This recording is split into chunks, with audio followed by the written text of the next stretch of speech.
Cool. Cool. Yeah, I read this. I read this on the wall of a gym, and it said, "Turn your turn your." Like I said, okay, here we go. Upgrade your passions into obsessions, and I was like, "Damn, damn, that's good." When did you go to a gym? There's hobbies and passions, and then obsessions. I think those are the levels, right? And yeah, what do you guys think of that? That wasn't the question, by the way, but right? I pick up these powerful words. Yeah. Yeah, I've noticed a trend of you walking in and writing these inspirational quotes on the wall. I have a question for you, Hans. Where do they come from? Where do they come from? Yeah. Sometimes I'm stealing from other masters. Sometimes they come from you guys. Having chats with you guys gets me to think about things. As you know, one of my daily rituals is thinking about the most significant events of that day. And if it was a good thing, how do I take notes how I got to that good thing, how it came about. And it was maybe just me being more aware of, you know, people's people's energies in a room, you know. Maybe it's something that's simple, and I write down what I'm gonna do to make that happen again. Or if it was something bad that happened, that was the most significant thing, then you know, I write down what I might do to prevent that pattern from happening again. Sometimes it comes from that, but I don't know, guys. It's like gems, right? It's like little gems that you find that you can keep, you know, and it's like a zip file, you know. It's like a compressed 5-word thing that can remind me of 3-paragraph feeling, right? And I don't need the whole 3 paragraphs of, you know, Jocko Willink telling me about Ramadi and his SEAL team days. I just need prioritize and execute. That's all I need, you know. Nice. Nice. That's good, man. That's good. I'm glad you found a mechanism that works for you, or, you know. Who knows? Who knows? But one thing that really makes sense for me, like probably this is my biggest thing for the year so far, is it doesn't matter where you start as long as you continue to improve. As long as you consciously go about life in a manner where you have an experience, you learn from it. You have an experience, you learn from it. You have an experience, you know. It sounds super simple, but I've caught myself. I've been living, you know, almost 30 years of my life now, and I realize I haven't been doing this. I have, you know, I have good days and bad days, but I don't know what makes the good days good. I don't know what makes bad days bad. And so I'm just wallowing in this randomness, floating in the sea of currents that I don't control.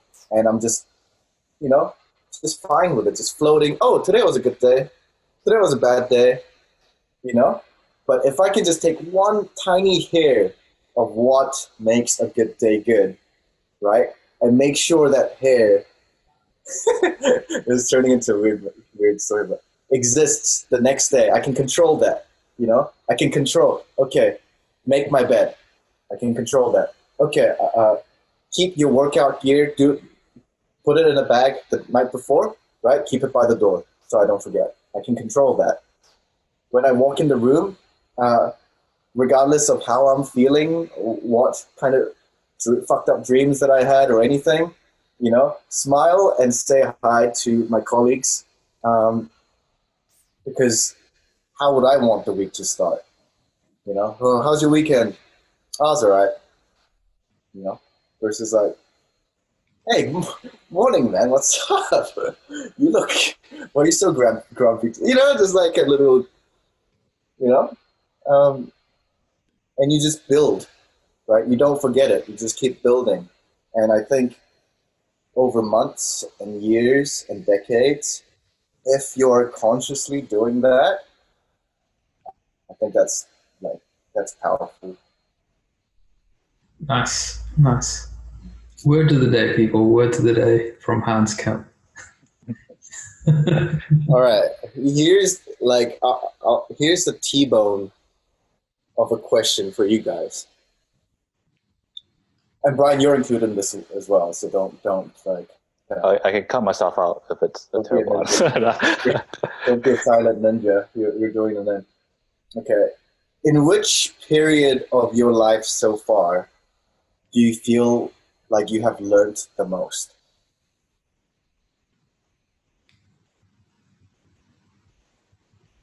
That's a real tough one. It's a tough one.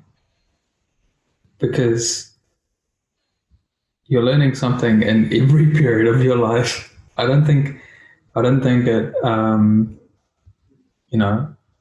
just because you learn different things means that a particular period of your life was easier than others in terms of learning, because I think you're constantly learning, right? So would you say, yeah, definitely, I agree with that wholeheartedly. But would you say the rate of your learning when you were doing something that potentially you weren't as passionate about, say in engineering, right? And the rate that you were learning when you were doing something that you were more passionate about, potentially when you're studying architecture, I'm not sure, or the rate of learning when you were thrown in the deep end, when you started working for professional practices, they all about average out? Do you feel like you've had a period where you were accelerated, the pace of what you got out of that period, And for me, to be honest, I'll, like as a preamble to this, I don't remember anything from high school. Like almost anything I learned from high school, I wouldn't be able to tell you, And so I know that period of my life, I'm sure it formed me, like, how I interact socially and little habits, this and that, but a lot of it's unconscious. But in terms of things that I apply to my life every day that I consider as my craft, not much.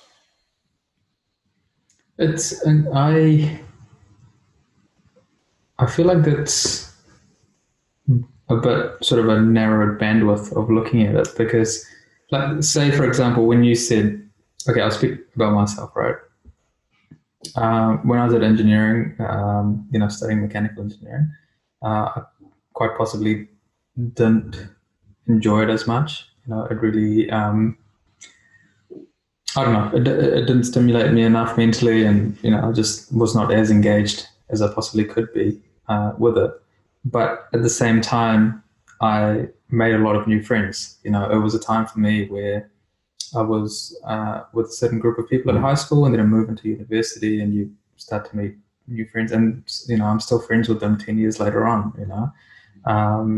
And they're a very big part of my life. So it's this idea that you're not learning. Yes, you're learning, how to be social. You're learning how to interact with people in a certain way. I mean, inherently, I'm, somewhat of a recluse. That's sort of my state of being is just I'm happy. I'm content with my own thoughts in my own little world. I'm not as extroverted as you, Hans. In some ways. So for me, learning how to expand your world and expand, your friend circle and all that is learning itself, and, like through each interaction and friendships that you make and scenarios that you wind up in, you learn from each of those. You think, oh man, that was a great, trip that we did. Oh man, or you think, oh, that is a very stupid thing that I did, and I should never do that again. You know what I mean? So learning doesn't always have to be this one-dimensional professional sort of craftsman type angle. You have to look at yourself as a rounded individual. And as a kid, growing up in India, I learned different things. I gained a really good understanding of my culture, of people, of ways of life and alternate ways of existing. So I learned something from that, and that is what I carry with me so fundamentally today. And I'm sure you can understand that as well. Growing up in Korea, like there's something you learned of some value, at that age in life. So I feel like you learn at every stage in your life. You learn every day, and it's sometimes very hard to quantify, in a nice little package of what that learning is. But it's like they all add up into this big pot, and you stir it around, and it sort of manifests as you, as the way that you are. So yeah, that's sort of my feeling on it. It's yeah. So it's really hard when you say, why was one phase more efficient at learning something or more proficient at learning something or whatever that's, because how do you even quantify that? Let me make the question a little bit more detailed. I really like that answer, but it's still a cop-out answer.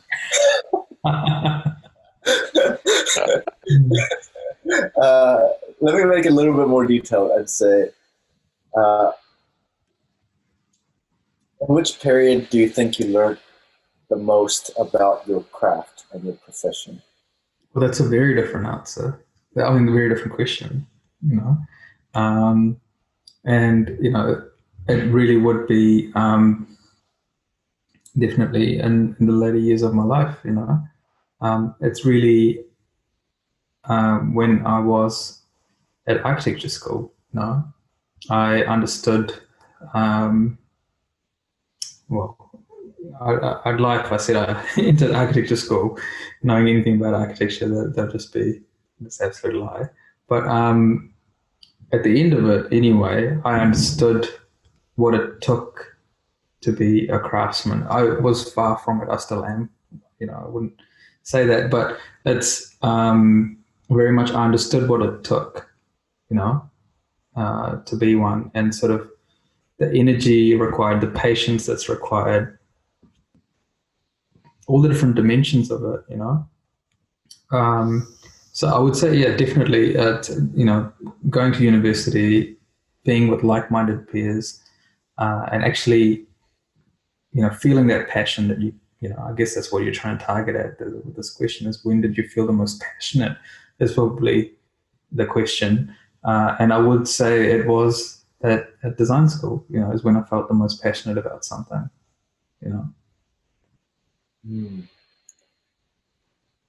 What do you think contributed to that, to you feeling that passion in that period? And you already mentioned a few things like being there with like-minded peers. So is there anything else? I think it's the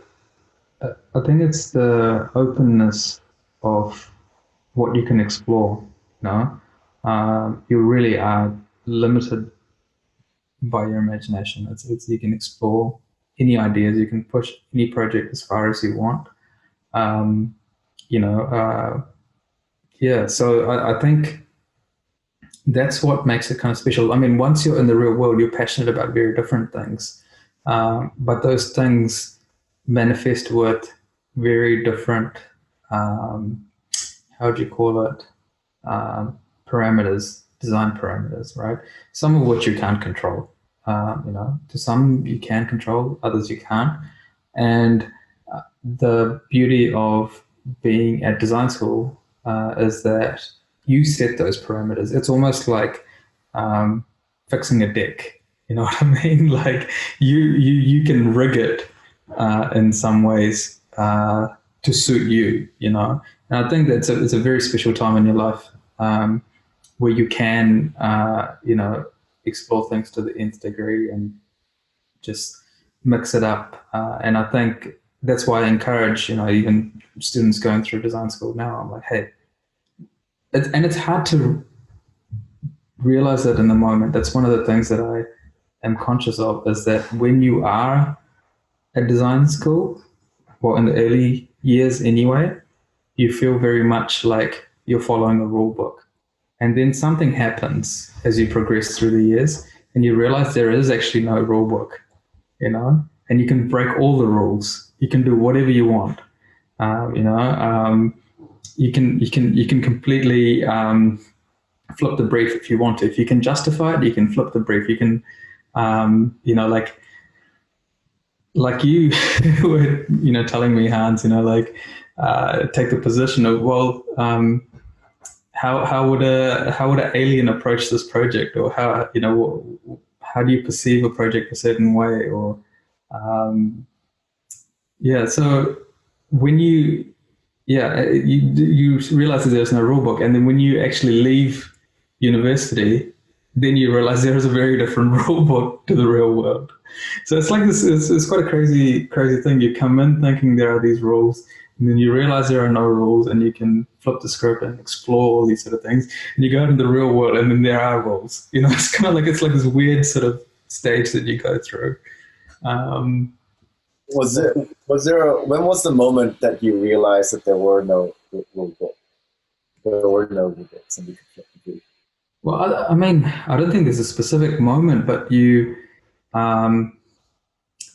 start to realize that, I don't know, I think it's in the later years. So I think for me anyway, it was post second year, kind of thing. And you start to realize, well, actually, the brief is calling for these things, and well, you know what? I'm going to decide not to have any columns or something. I don't know, whatever it is. Or, I'm going to be exploring some really crazy speculative future. And the rule essentially became that if you can structure your argument and rationalize it in a certain way, then, that's more important than your project being defined by gravity or defined by whatever it is. Your project is in a very different paradigm. It's operating in a speculative paradigm, which essentially you are constructing the rules of the speculative paradigm. So as long as you've made your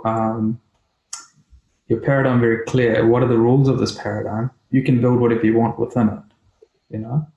So that's sort of the mode of thinking that I got out of university, and then going from that into the real world, which obviously has a lot of the real world paradigms of cost quality triangle, the triangle, and then you've got the things like structural stability, and all these sort of other things that you learn over time. But I guess the important thing is not to forget some of that, some of those learnings, and try and find moments where you can apply some of those speculative futures into your projects. Sprinkle them on top. You realize that that's actually gold dust. Like, make sure you get enough of this gold dust while you're at university. This sort of thinking, and make sure you, even now, like, hanging out with you guys on a daily basis, and just even being able to riff all this stuff. For me, that's gold. And when I get the real projects or the real world projects where you have to deliver on all sorts of experimental things, tangible things, you find this gold dust and you just sprinkle a little bit of it on top, just to give it that little bit of shine. Yeah. That's super interesting. You're totally right, I think, and it's also interesting that at the high level of any creative discipline, it's that It's the gold dust part, your ability to find and apply the right amount of gold dust that is the sought after skill, right? If you can guarantee, if you can prove over a track record that that's what you can do, I think that aligns with you being a very valuable, talent in the community. But the places that you can actually do that, show that ability of yours, is at uni. It's like the biggest, like at uni, because you're able to, you're able to do that, as Krish said, without constraints or this rule book. Because for sure, when you leave uni and you get that first job, and it'll be like, design a logo for your local fish and chips shop that's just starting out, right?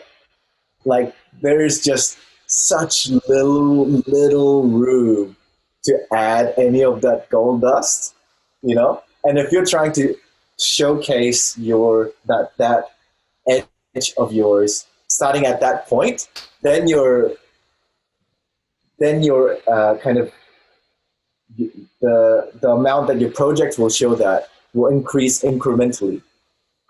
You know what I mean? Okay, maybe after the fish and chips job, you might have like a little packaging job, and then after that, you might have a product thing, and then many years later, you might have a mass manufactured. I don't know, right? I mean, look, something you also have to be quite conscious of is after you've left university, you actually have never played in this new rule book. Like, by the time you get to fifth year at university, you have mastered a certain speculative rule book, because you are the king of your speculative universe, and you can make whatever you want, design whatever you want, and structure this design universe however you want.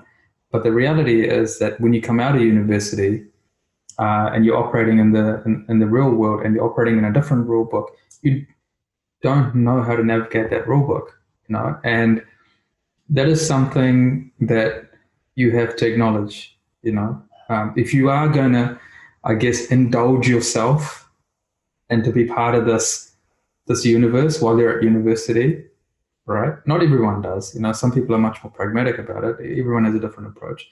But if you are going to indulge yourself while being in university and explore these quite incredible paradigms of thought, that's fantastic. But then when you do step out of that paradigm and you do operate in the real world, it is important to acknowledge that you are now operating in a very different world, and that what you're thinking might not have an exact fit with the real world. And that can be quite jarring, that can be incredibly jarring. And it might even be disappointing to quite a few. And I think that's actually quite hard. I mean, I know for me, it was quite a tough transition going from sort of the mode of thinking at university to then, worrying about the different type of timber treatment that you need to apply to wood or specify. You know what I mean? Like, that sort of thing. Like, it can get quite, can be quite jarring if you're not prepared for it. And I mean, but that's my pathway. Maybe in some other people's pathways, they went into a perfect fit design paradigm, which fit for them really well. So yeah, I think it's important to acknowledge that change, that the rule book changes. First there is this rule book which you've made up in your mind, then you realize there's no rule book, and then there actually is one when you come to play in the real world. Yeah, it's so funny. I mean, the thing about the real world rule book that you're talking about, it's not one person writing it. It's like the entire world co-writing it at the same time, and it's changing all the time. So it adds to the complexity of it, for sure. Again,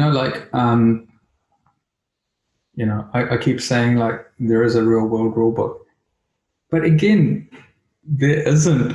You know what I mean? Like, it's how what's a better analogy for this? Like maybe it's about, as opposed to a rule book, there are different forces, I guess, maybe in the real world, that you have to wield um, to realize something.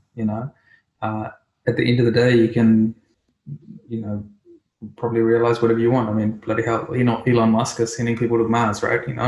He wielded the forces around him and he constructed the paradigms around it to realize a certain possible future, right?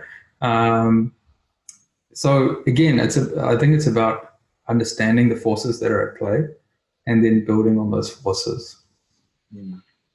I think that's why I gravitate to the edge of technologies, because there is no rule books. Again, there's nothing. What do we do with the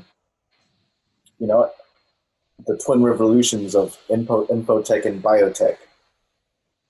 When we can start editing genes, when we can, well, we are already doing that. If you look at the example of obviously GMO crops, but also how we're controlling mosquitoes now with gene drives, it's insane shit. But there's no collective rule book. The only rule book is the market forces and people, how individuals decide to spend their time, using, these AI algorithms that's coming out. What's the rule book on, deep fake, visual and voice copying, right? Now I can look and talk like Brad Pitt or Donald Trump or Angelina Jolie, with a all right computer. All those scripts are out there for free. What are the rule books on that? There are none, right? And so, for those of you who are that way inclined, there's always green space somewhere.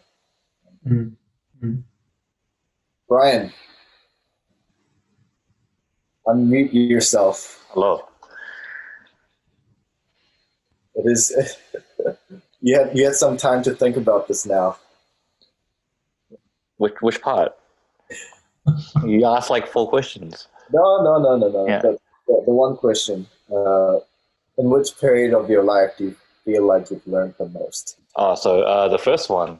Yes. I mean, question was pretty pinpoint. No, Bryan, you're not doing a cop out. Okay, yeah, I won't cop out. I mean, so in terms of, so the question was, what period of do you feel like you learned the most? Yeah, you progressed. I feel like the answer could be like easy, like it would be like school or uni where you're actually having the most information like put into you at the most fastest rate, I guess. But I think my answer would be during this internship. I mean, I'm not saying this to like sound like a kiss ass, but I think what I mean by it is that it's because it's the most I've been aware of my learning. And it's the part of my life where I feel like I'm putting in information in my brain where I will retain the most throughout my life. And that's like, because like you said in the beginning, like you remember nothing about high school. You don't remember anything at all, right? And I feel the same way. Like I don't remember anything about calculus or statistics. Like I failed at it, that's for sure. But like in terms of information put into my brain during that time, like I had textbooks and textbooks of information trying to be shoved in there. I had 2 private tutors and like no information retained. I cannot do calculus to save my life. If alien beings came down from Earth and asked me to do calculus or asked to destroy the world, I could not give them anything. I couldn't even give them basic algebra. Like it's that bad. But I feel like 20, 30 years from now, I even if I wasn't doing a job related to graphics or design, I would still have this thinking of all this, or just like habits, like good habits that I just retain, just because I've just been so and you guys have been pushing me to be aware of my thinking and my I guess just conscious of my actions throughout this time. So if you say the period of time which I've learned the most, it'll definitely be between these 2 years, I'd say. If you were to round it out in the way I feel learning should be about. Yeah. It's very.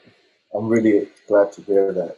Yeah. Like I said, I'm not trying to be a kiss ass. I'm being honest. I just make you feel, Chris.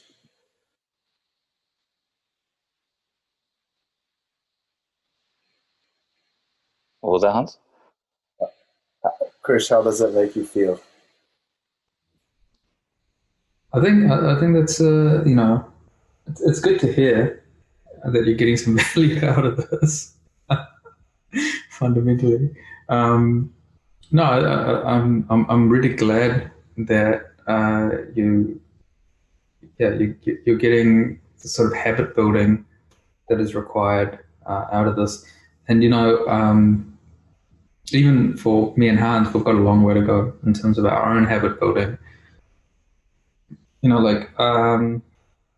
think it's like that infinite quest. I don't think that's you stop at any point with any of this. You can always do better. You can always do something. You can always think about how you organize your time, or how do you spend time with people, and yeah. So it's an infinite game. It's not a finite game. It's not something you do once and then you're done with it. So, but I'm glad that we've been able to help and be part of that. So it's good. Yeah.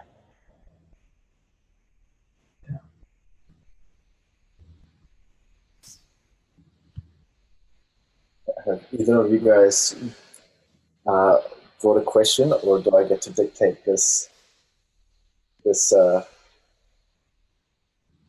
Well, what's your answer to this question? Your own question, Hans? Oh, okay. Yeah. Yeah. Without a doubt. Without a doubt, it was. It was in Germany when I was working for KW. It felt like everything I've done up until then was theory, and a lot of theory just got demolished when I was in Germany and working for KW, because I saw projects go from idea to client approval to prototype to build to actually out there, and then response feedback, and then we iterate. I saw that so rapidly and so mercilessly, so like ruthlessly done, where the momentum just doesn't stop. And things just come out from people's brain to outside of their brains and actually into the real world and changing people's lives. At an unforgiving pace. And I just remember thinking, oh man, so many of the tools, theory, practice things, the things that I thought were important and were cool, it just like there was like a massive bushfire, and then only like the essential things were survived. And I know that's not the full picture. I can relate this to jiu-jitsu, where I have a lot of knowledge after 2 years of studying jiu-jitsu. In fact, I probably know of as many different submissions and techniques as a brown belt, in theory. But I know what an omoplata is, I know what a triangle is, I know what an arm bar is, I know what a wrist lock is, I know what a knee bar is. I know all of these things and potentially different ways of getting there. But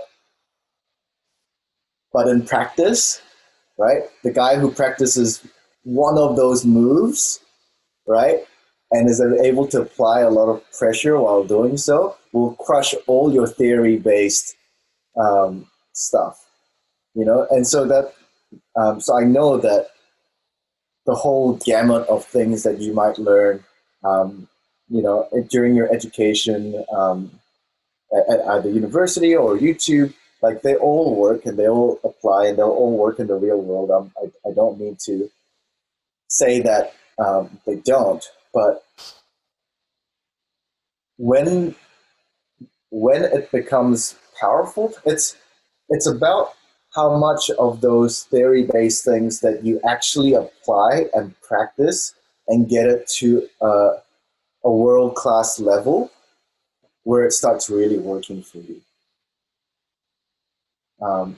And I didn't see that until when I was in Germany, and working with these guys, and they had sharpened their process, their process, not the process. They've sharpened it, and I was able to be one link of the chain that they that they've crafted. And so I know what that feels like. And initially when we started on this mass journey, I think I thought that was the process, but it's not. Like, we're now on our journey to discover our unique own process, and it has to be unique because we're different people from anyone else on the planet, and to hone that to a world-class level, And I think that only comes through, time, dedication, patience, practice, and yeah, that's what I'd say as a professional. Yeah, process is key. Process, like having your process worked out. Even just working myself overseas, learning, seeing how these high performance practices operate. They know what they have to do. Like, there aren't people sort of sitting around with question marks. If you imagine like a cartoon, of an office kind of thing, you imagine little speech bubbles, around people. They're not sitting around going question mark, question mark, question mark. When do I do something? Oh, I'm waiting on something. There's never anyone just sitting around going, oh, well, I'm just waiting an instruction from someone else, or I'm just waiting to figure out how to do this. No, they have a process. They know that they have to deliver, and they know what quality they have to deliver at, and they know exactly how their work has to be formatted so it can be handed over to the guy next to them, to carry on with that work. People in these high-performing studios, they know exactly how to format their work. It can even be some really mundane things like, working with a really good folder structure, having your Rhino files layered correctly, having your Photoshop files laid correctly, and using masks instead of like just using the eraser tool, like little things, that you might just be, if you're working by yourself, then you don't take the time to learn these processes, right? It's only when you're part of a chain or a pipeline that you realize that the importance of having things structured the right way. This compounds significantly when you're working on complex architectural projects, right? If you haven't structured your Revit project or whatever it is the right way, this sounds really not very creative, right? At the end of the day, it sounds like a very mundane thing that I'm actually talking about, but it's very much the act of you working as part of a team, as opposed to just going, this is my quantum of work that I need to get done and push it out the door, and I'm going to do it as quickly as I can. it's two very different attitudes. And you will notice that people that operate at the really high performing end, they have that pipeline down packed. They know exactly what they're going to get from the guy next door to them and add to it and then pass it on to the guy after them as well. So, yeah, process is 100% key. I mean, I'm talking about the more tangible side of it, but then there's obviously also the design thinking and the thinking process that goes around it as well, which is also can be formatted in a similar way. You can think about it the same way as well, you know? So, yeah, very key. Bryan, Yeah.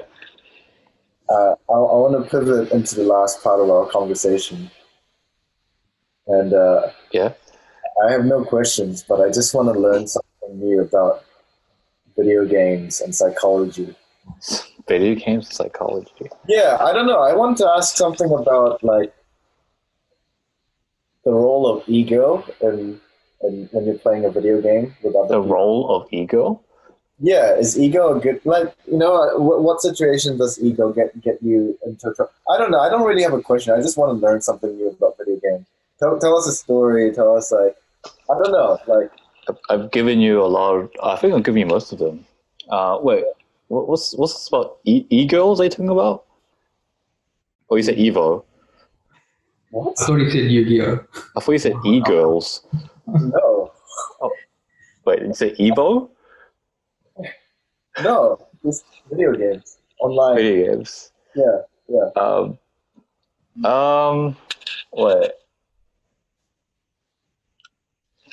I did want to talk about that kind of the mentality of gamers, because Alistair touched up on it a lot actually. But yeah, I don't think there's anything to add to that though. It's already went quite far. Well, what's your There's been I don't know if there's been a lot of drama recently. Oh, okay. Yeah, it's not good. It's not good at all. It's this Smash Bros. The tournament scene. Yeah, it's there's a few things that happen. Mainly, a lot of these pro players that we've known for a very long time are being caught out as being like pedophiles, essentially. Yeah, it's a pretty serious thing. Like a lot of like some of my favorite players actually. Just apparently there's something about maybe something about gamers just not like psychologically they just weren't popular as kids, so maybe they just I don't know. I don't want to explain. I don't want to give them an out, but yeah. So basically, a lot of them being called out for having like parties, and a lot of them just hitting on like younger girls, knowing that they're below age and stuff like that. One of the biggest one, however, was one of them got called out for being I don't know scumbaggy or whatever, or being a pedo, and the dude, I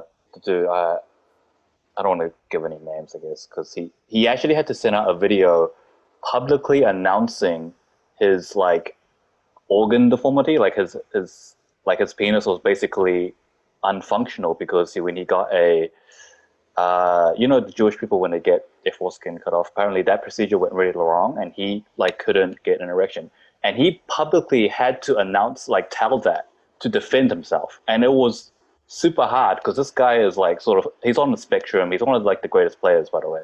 He's on the spectrum, and he's like antisocial and stuff like that, and it's like maybe I'll give you guys a link, but it's like a 10-20 minute clip of this guy like not wanting to do this at all. He really, really didn't want to do this, to give out this, but he had to in order to defend himself. And it's kind of it's hard. It's so hard to watch. It's so hard to watch. Maybe that's the latest. That's the latest drama, though. I don't know if you want to learn about drama, but that's sort of the heartbreak. I sort of a bit of a heartbreak because a lot of my favorite players got caught out, and they're not doing well, guys.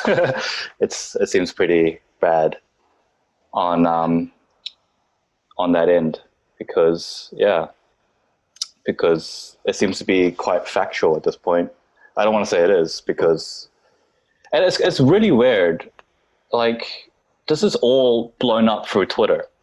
Like it's like I really don't like condemning people before like a judge or something makes an announcement to see that it's actual fact. But like I don't even know if anyone's even being prosecuted. All this is basically just this cancel culture of just calling someone out and hoping that the mob mentality would stop them from proceeding any more professionally. But a lot of these accusations are like criminal accusations, right?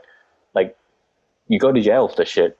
Losing your professional job is literally just should be the icing on the cake, but it's, I feel like we won't see much of it apart from that.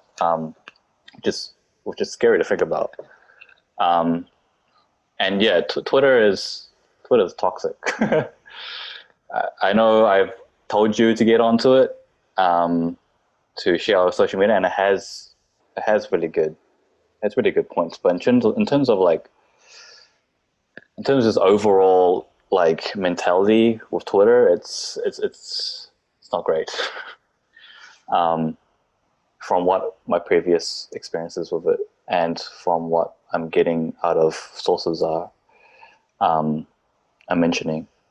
But in terms of that, I can't really think of anything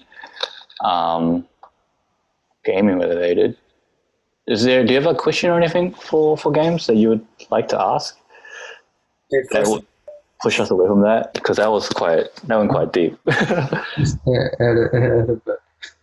Yeah, that's the latest drama. Like, before this gets posted, can we cut that? But oh, dude, that has to be posted. What are you talking about, man?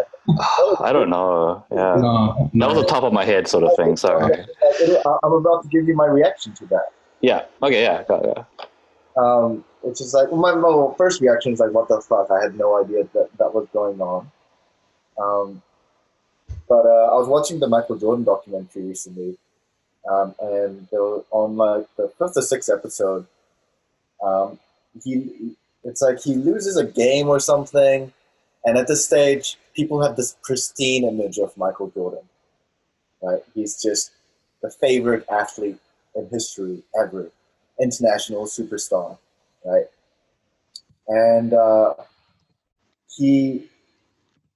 think there was something like an African American political candidate that he could have supported, that he didn't.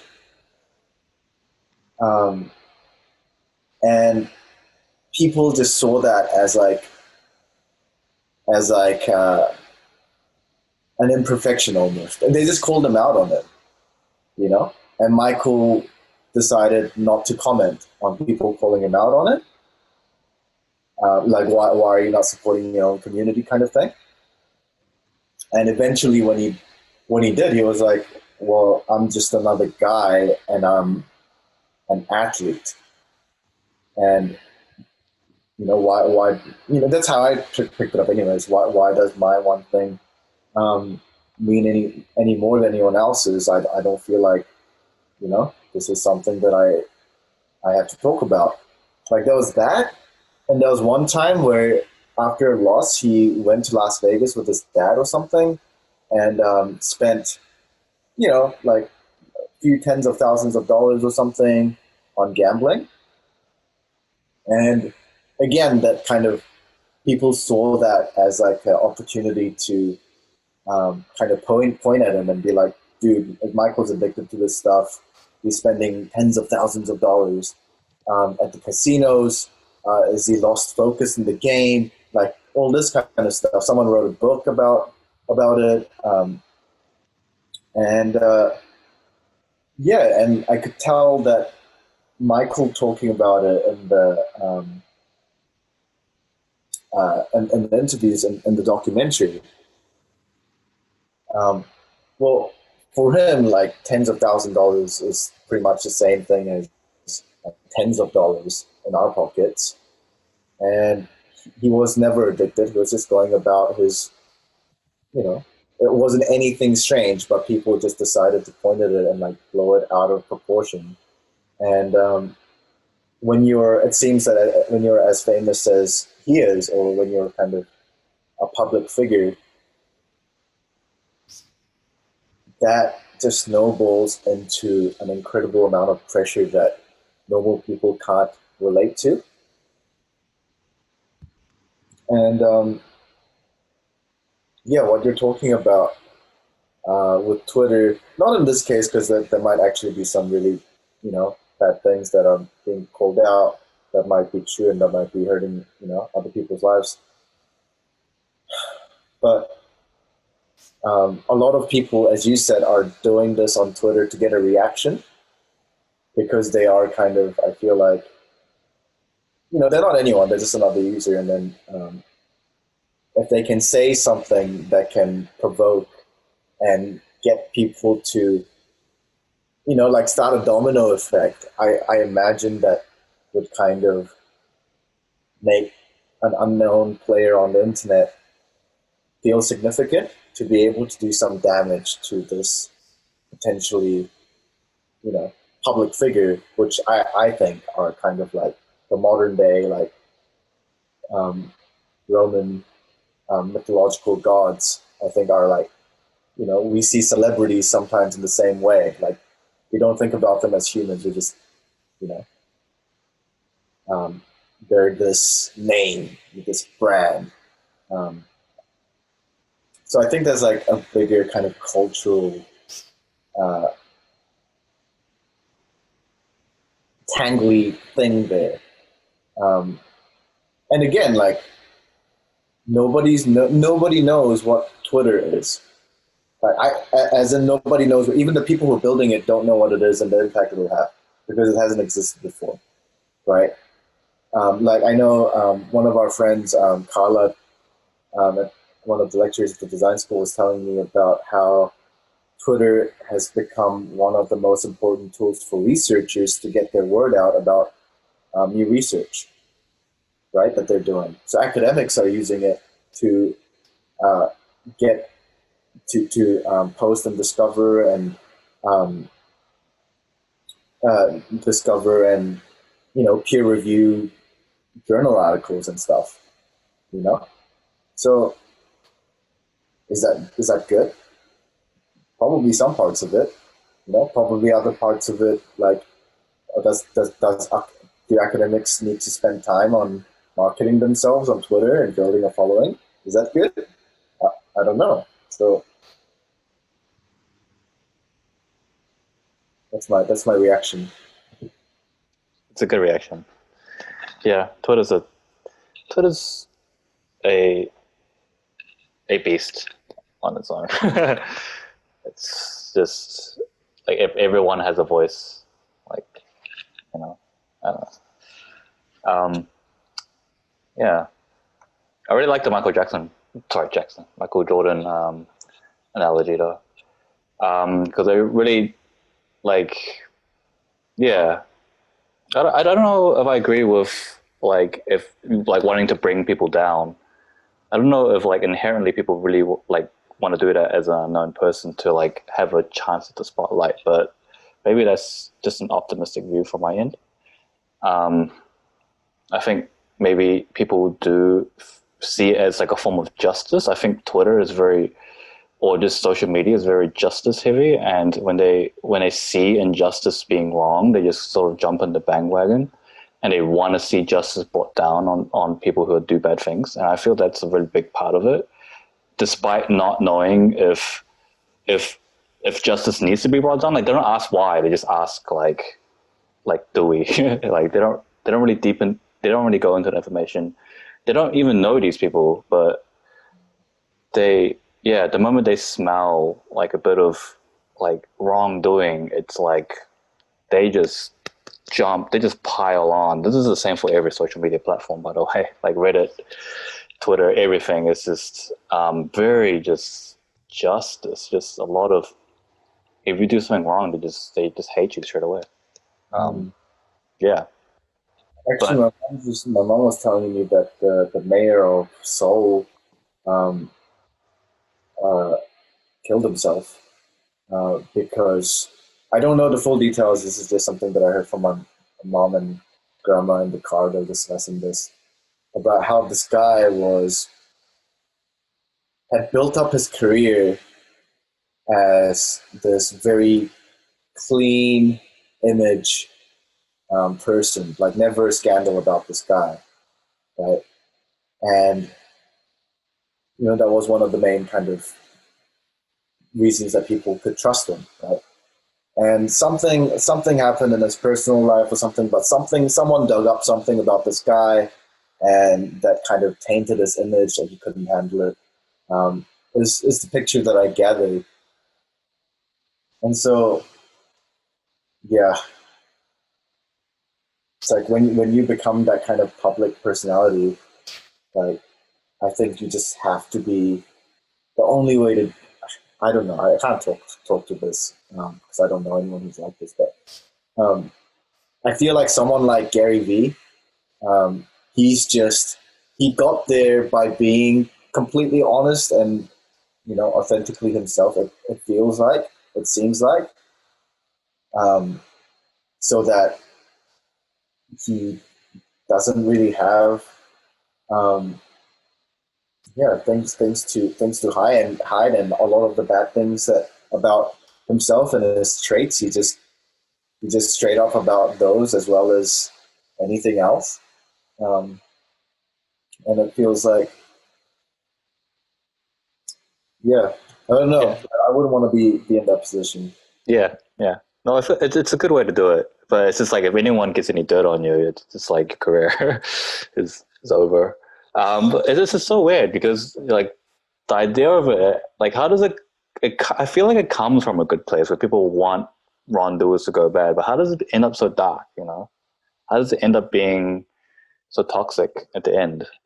It's strange to me.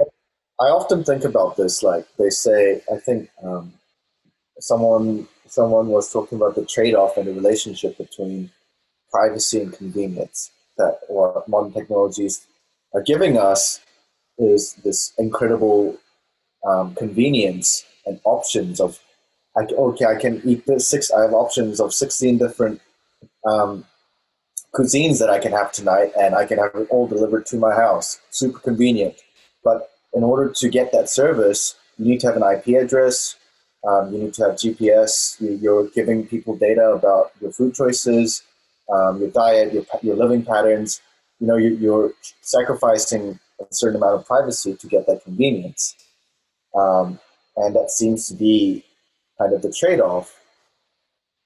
But um, and we're already like waist deep in that train, and so I don't see us getting off anytime soon.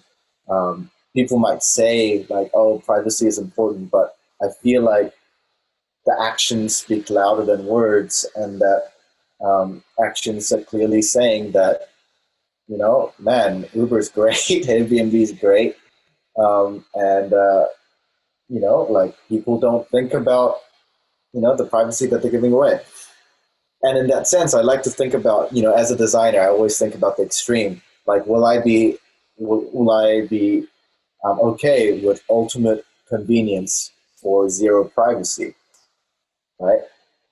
And I don't know, and I wonder what you guys think of that world if we ever get there. And I think it's gonna be okay if there was like zero privacy for anyone, like for anyone, like no one could hide anything about themselves. Doesn't that just like equalize everything and makes everything okay? Like everyone's done bad shit, everyone's a bit evil, like sometimes depending on the context. Get over it. Like doesn't that just equalize it? Obviously there's like there's like a gradient of bad shit we can do, but like unless we're gonna all decide to pretend to be perfect humans, from day one, like which I don't think is gonna happen. Like, isn't that okay? Like, I'm okay with that. I think. Last topic. That's right. I'll end there. Okay, Bryan, come on. Well, that was yeah. The last bit was controversial about the privacy thing, but yeah, Should we call it, Krish? Oh no, wait. Like I want to hear your responses to that last bit. Like, it's too hard. I feel like that's a whole discussion on its own. Yeah, own no right. privacy. Wow. Yeah, I mean that you're like asking for a light statement on a very deep topic. It's not going to happen on a Sunday night at 9:30. You must just skim the bit off the top, and for me, and then we'll do a longer. Next week there'll be a discussion then. I think let's have a proper discussion on this topic because the whole privacy versus convenience is We'll get the whole team on this. get the team on it. Yeah, that'll be good. That sounds good. Yeah, I would like to hear you guys' thoughts as well. Yeah. Let's do that. Bye. All right, team.